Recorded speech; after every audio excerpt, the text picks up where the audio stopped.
So we got only sluts, like I was telling you. You guys know only sluts is basically only sluts, right? It's interesting because if you take any population of women, right, you're always gonna have a mixture, right? You got your super hoes, your super thoughts, and then kind of degrees and degrees less of that up to good girls and stuff like that, right? On OnlyFans, this is 100% sluts. I mean, I don't know how many millions of women are on it or whatever, but there's not a single girl on there who's not a fucking super skank. You'd be kidding me. A skankaroo, as we called them last year. Like a kangaroo, but a skankaroo. They hop around from penis to penis instead of on their feet.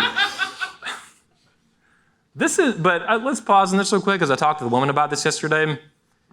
I went to college at UCF in Orlando from 2006 to 2010, so the final half of the 2000s.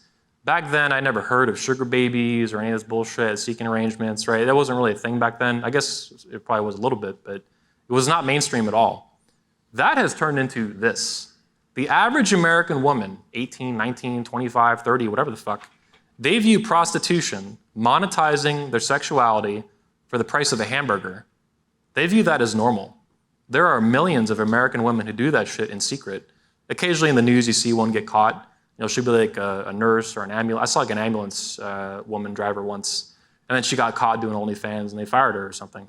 So that kind of shit happens, but it's like these women, think about how many of your grandmothers would have thought, oh, let me take a picture of my vagina and sell that for $5. Like, this is fucking cuckoo.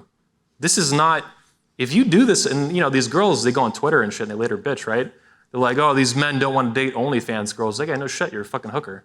Like, most men, I've married a prostitute on accident, but most men do not intentionally date or marry prostitutes. Like, you are a digital hooker. This is not fucking normal. This is not okay. Now, is there always going to be a segment of the population in a free society that does shit like this? Of course. I'm okay with that. But it should be a small percentage of the population, like it traditionally has been, right? The old saying is that prostitution is the oldest profession in the world, the oldest career. That's probably true. I don't particularly have a problem with that as long as it's like a minority of women making stupid choices like that. What we see now, credit to Alexander Cortez, this is not his diagram, but he gave me the idea in 2019 at our convention when he spoke. What he said, basically, he's this kind of a basic bell curve. Sluts and super hoes and 304s and tick thoughts and all this shit, they used to be a small percentage of the population. And then women, now not really men so much a lot, but women would slut shame and keep that behavior, they would suppress it.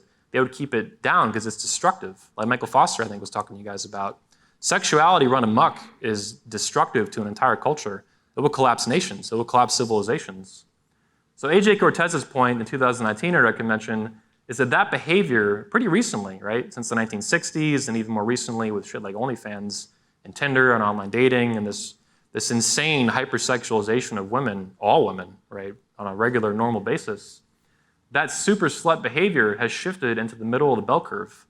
You've probably experienced this, right? Most girls are fucking hoes. By age 20, they fuck 20 guys or more.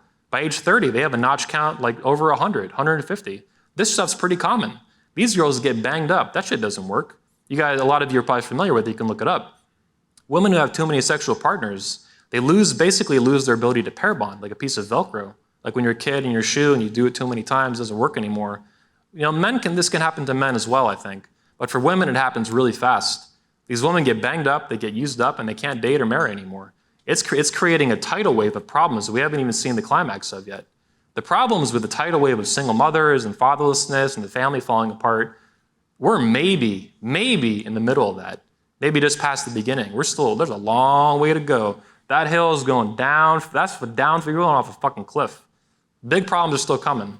Maybe in the end there'll be some positive outcomes. I'm hopeful, like some of our other speakers, but there's still a lot of pain coming. We haven't seen the end of that shit yet.